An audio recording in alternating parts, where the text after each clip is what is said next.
Today is Saturday, February 7th. The 2026 Winter Olympic Games are now underway. As far as winter sports are concerned, many of us only ever see the highlights that last just a few moments. The quick competitions that happen once every 4 years, the medals, the podiums. But behind every one of those moments is years of work, risk, doubt, and decisions that ultimately change the course of a life. My guest today is Lauren Gibbs. She tried out for the U.S. bobsled team on a whim at age 30 with no background in the sport. Just 4 years later, she was standing on an Olympic podium, winning silver at the 2018 Games. Today, she takes us behind the scenes to what the Olympics are really like, from that pressure of qualifying to the feeling of 4 years of training coming down to just a few turbulent minutes on the track. We also talk about risk, what it means to walk away from a stable career, how to weigh what if against the fear of failure, and why she believes it's never too late to try something completely unexpected. We're getting rare insights into the Winter Games from an Olympic medalist. But also, we talk about betting on yourself no matter your life's track. Welcome to the Newsworthy Special Edition Saturday, when we sit down with a different expert or celebrity every Saturday to talk about something in the news. Don't forget to tune in every Monday through Friday for our regular episodes, where we provide all the day's news in less than 15 minutes. I'm Erica Mandy. It's now time for today's Special Edition Saturday. Lauren Gibbs, thank you so much for joining us here on the Newsworthy. Thank you for having me. I'm excited to chat today. I'm curious to get your take on what you think the athletes for this year's Olympics are feeling right now in the days or hours ahead of the Games. What was it like for you in those moments before you were competing? The toughest part for me was making the team. Once I made the team, I'd never slept so well in my life. The U.S. women's bobsled team is a force to be reckoned with, and the competition is so tight that after that, I felt like I'd already won. So for you, it was about getting there, and then it was easier than actually qualifying. Absolutely. And it wasn't just about getting there, right? I was intending to win a medal. That was always the plan. But that felt like less of a mountain to climb than beating some of my teammates who are incredible athletes. And I know you have some friends competing this year. What are they telling you? What are they doing? Well, the specifics I can't divulge. But this is just a really emotional time. You look at some sports where you have big championships at the end of every year. We don't have that as Olympians. It's really every 4 years. And we do have world championships, but there's just nothing like the Olympic Games. And so you can do all this work for 4 years, and then your Olympic performance comes down to just a few minutes. Right? For bobsled, we have 2 days of competition. It's 2 runs down the track on the first day and 2 runs down the track on the second day. And then that's it. I think my total time in track during the Games was like 3 minutes and 33 seconds or something ridiculous like that. So I say I worked for 4 years for 3 minutes of competition. Such a good point. I mean, what is that moment like? It's your turn. You're in it. You're competing. The pressure is on. What's going through your head? Oh, I was ready. First of all, I tried out for the bobsled team as a joke when I was 30. So we're going to get into that. Yeah. The fact that I even got to go to the Olympics, I decided way before that win, lose, or draw, this was going to be the best thing I've ever done in life. And I was going to have the most fun and make the most of it. But when I was training, I would think to myself, when I didn't want to do another sprint or another lift or another rep, I would just say, what if this was run 4 at the Olympics? Do you want to get to run 4 at the Olympics and regret not having done the work? No. So when I got there, I felt superhuman. I was like, you can't touch me. I'm in the best shape of my life. We're going to throw down some great runs and win a medal. So it was amazing.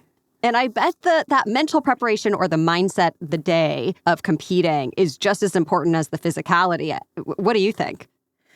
Again, that's different for everybody. For me, the Olympics is interesting because it is a very special event. But it is something that you've done every single year for the past 4 years, right? And so you're competing against all the same people that you compete with every season. And you've actually competed on that track before because, especially for a new track, you have to have a certain number of runs in a competition beforehand. So I don't want to say it's not any different from any other competition. But for me, I'd prepared so well and so hard that I was like, look, being nervous about competition isn't going to help me do better, so you might as well enjoy it. And so I had a good time. I was still on social media and I was watching what my family and friends were doing in Korea because, when you go to the Games, you don't really get to experience the country. It's a very tight kind of schedule. So you like go from the village to the track, from the track to the Team USA eating area, from there back to the village. So it's not like I got to really experience Korea. So I did that through social media. A lot of athletes kind of shut down all their socials around the games, but I think I had the privilege of really no external expectations where I could just enjoy myself because a lot of the pressure is on the pilot. And you ultimately won a silver medal in bobsledding in 2018. Tell us about that moment you realized you did earn the medal, that the 3 minutes went well, and what it was like to get that medal around your neck. Yeah, so when I came down the track, and I have this really cool highlight reel that one of our videographers filmed for us, I had my hand in the air and coming down knowing you're a medalist, I don't know how to describe that feeling. It feels like everything that you've worked so hard for just came to fruition. It's not a moment that everybody gets. And so I was just very humbled and grateful for that moment. I think I had 17 family and friends that came to watch. So it was really great to have all the people that are important to me there in that moment. And then, I'm just really close to my pilot, Alana Myers-Taylor. So it was really special to do it with her. We'd been through a lot. She rolled up to the games with a partially torn Achilles tendon. And so it's an amazing feeling for all the work that you've done to pay off in the moment that you want it to pay off. Such an amazing accomplishment. And I understand your team finished just 0.07 seconds behind the German duo who took gold, and that it was the closest margin between first and second place ever recorded in women's Olympic bobsledding, at least at the time. Did that timing impact how you felt about it? In the moment, no, it didn't take anything away. I mean, I was 33 years old, as accidental of an Olympian as you can be, and it didn't take away from the moment. Afterwards, you think about it, and even now I think about it, what could have gone differently. But at the end of the day, I'm incredibly proud of myself. I'm incredibly grateful for the opportunity and the doors that it's opened up and just the person I am on the other side of it. So we've alluded to it. Your journey to get there was a bit unusual. As 1 minute you're in the corporate world, seemingly the next you're Olympic athlete. So tell us about how you got involved with USA Bobsled and ultimately competing in the games. I was living and working in Denver, and a friend of mine, Jill Potter, was training for 2016. She's a rugby Olympian, incredible human, fantastic athlete, and just one of the best people I've ever met. And she was like, Lauren, you should bobsled. I was like, Jill, you're crazy. I was like, Jill, not everybody's like you. Not everybody's superhuman. She's like, no. They have open tryouts. I met a bobsledder. She was trying to recruit some of the rugby women. And I said, it's not a good fit for us, but I know someone I think it might be a good fit for. And honestly, the only reason I did it was because for $45, you could go down to the Olympic Training Center in Colorado Springs, do the tryout, eat in the cafeteria, and take a tour. And you can convince me to do just about anything if you offer me a meal. And so I thought this might be the coolest behind the scenes Olympic experience that you could ever get. So I just went for it. 2 weeks later. No expectations. Zero expectations, like negative zero expectations. I think I have a text from my mom being like, hey, can you pull out my track spikes from high school? 2 weeks later, I got an invite to a rookie camp in Lake Placid, New York. You can stay at the training center for a week. All you have to do is get there. And I was like, bet, sign me up. Absolutely.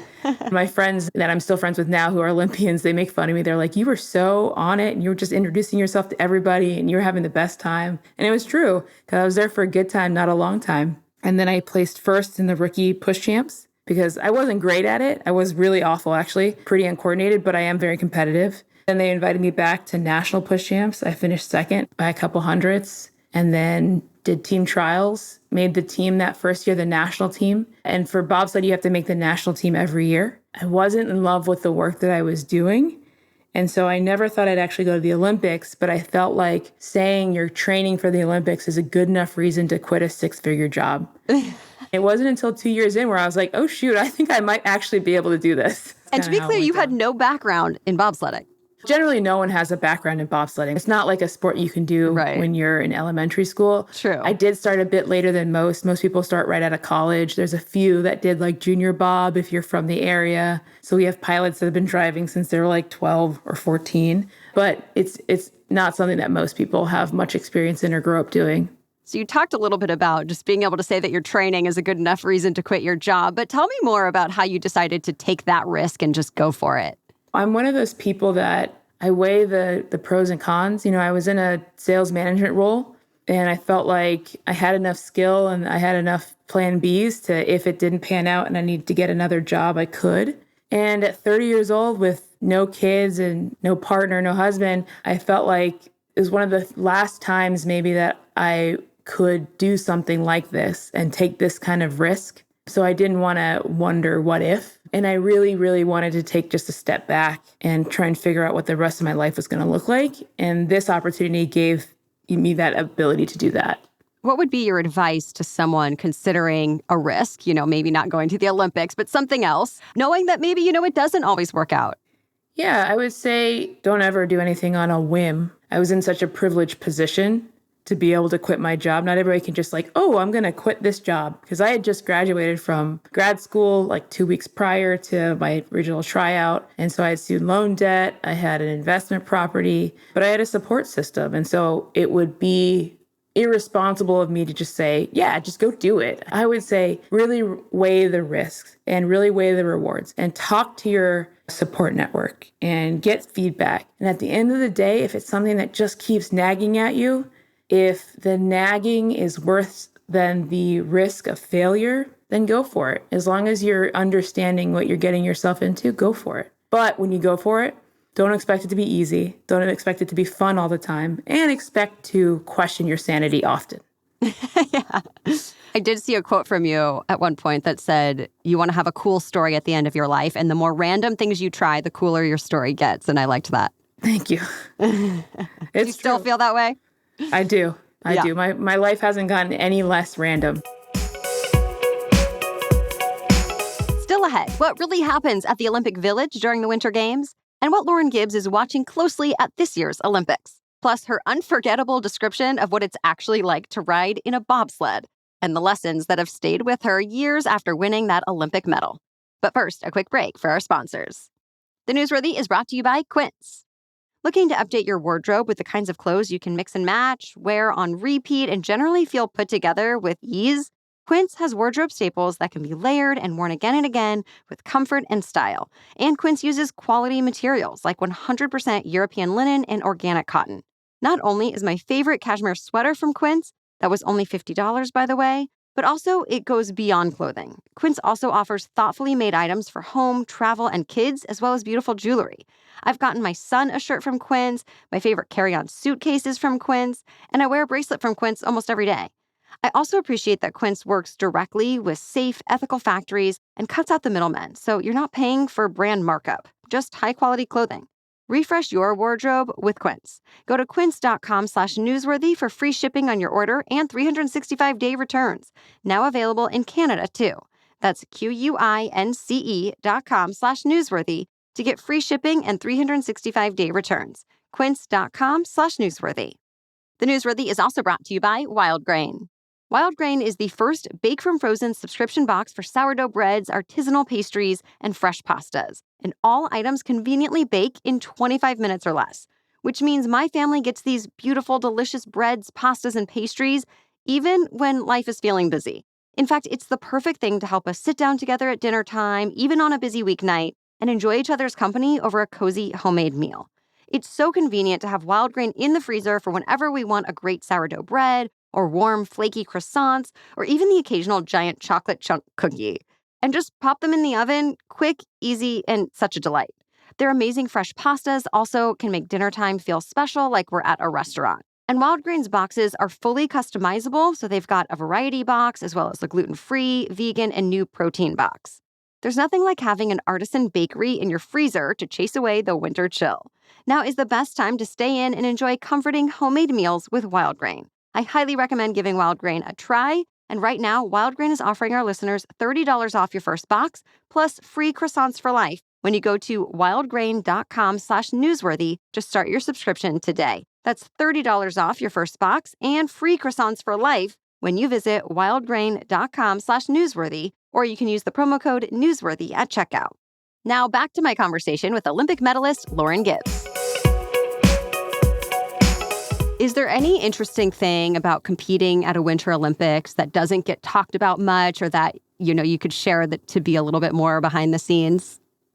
I think everybody talks about the fun in the Olympic Village. And the Olympic Village is a lot of fun. But at the Winter Games, it's so cold. So this idea that a bunch of Olympians are just running around, frolicking and partying in the village is not it. You can't even get alcohol into the Olympic Village. Are there parties going on outside and around? Absolutely. Can you get yourself into something if you want? 100%. But I think when people talk about the big party, it's probably they're thinking of summer. I will say that Team USA does a really good job at the Olympics, making sure athletes have everything they need. What, if anything, did you take from your Olympic experience that's really stayed with you in your everyday life? I think the biggest thing is, one, to trust myself. And I now know if I put my all into something, I'm really hard to stop. And that is powerful. Anything from this year's Olympics that you'll be watching closely, or what are you most excited for? I'm most excited to watch my teammates compete. Shout out to Alana Myers-Taylor and Keisha Love. They're both pilots. Alana was my pilot for 2018 and actually the person that Jill was talking to who recruited me originally. And Keisha is just this phenomenal newer pilot who is just a genuine human and works really hard. I don't want to put any pressure, but will be the future of women's bobsled in Team USA. So I'm really excited to see what those two do. What do you wish more Americans knew about bobsledding? That it's like getting kicked off a cliff in a trash can. It's not like taking a fun roller coaster ride. That there's very little funding for it, and athletes generally have to go into debt to be able to do it. I was training 6 days a week minimum, and that the athletes that are competing in bobsled are some of the most interesting, strategic, kind, intense humans. And when they retire, you should hire them. If you have the opportunity to support a bobsled athlete or any Olympian or Paralympian, it's important. We don't get any government funding. It's all from private donation and sponsorships. Tell me more about that it's like being in a trash can thrown off a cliff. What do you mean by that? I like that description. Yeah. Have you ever been through bad turbulence? Yeah. That's what bobsledding feels like. You're just getting knocked around. You're going through like 5 Gs. You're not really sure where you are. You can't control it as a brakeman. You're just kind of there for the ride. So do people get nauseous? Sometimes. I've never gotten nauseous, but some people do. Yeah, especially rookies. Wow. That's so interesting. Yeah. We can watch it this year with a new perspective. Yep. Bobsledders are certifiable. Crazy. Anything else I haven't asked, or just a final thought? For the Winter Games, go Team USA. And for everybody out there listening, it's never too late to be who you're meant to be. So go after your dreams. Love it. Thank you so much for your time. Thank you. Thank you so much to Lauren Gibbs. In case you're curious what she's up to now, she is the Vice President of Business Development at the Posse Foundation, and she's a corporate motivational speaker, sharing valuable lessons from her journey to the Olympic podium, conveying that everyone can have their own Olympic moment in life. Of course, you can start tuning in now to this year's Winter Olympics in Italy. But this year's women's bobsledding competition doesn't start for another week. Look for it on February 15th and 16th. So we'll reiterate what Lauren said. Go Team USA. Of course, we'll share any significant Olympics developments, along with all the other news to know during our regular news updates every Monday through Friday. We provide a wide variety of stories in less than 15 minutes each weekday. And if you want to support the work we do here, we would love for you to become a Newsworthy Insider. It really helps support us, and you also get ad-free episodes. And I'll be working on an Ask Me Anything bonus episode, so get your questions in if you have them. Just go to thenewsworthy.com/insider to start your free 7-day trial. And thank you so much to all of our insiders already. That's thenewsworthy.com/insider. Thanks again for listening. We'll be back on Monday with the latest news to know. Until then, have a great rest of your weekend.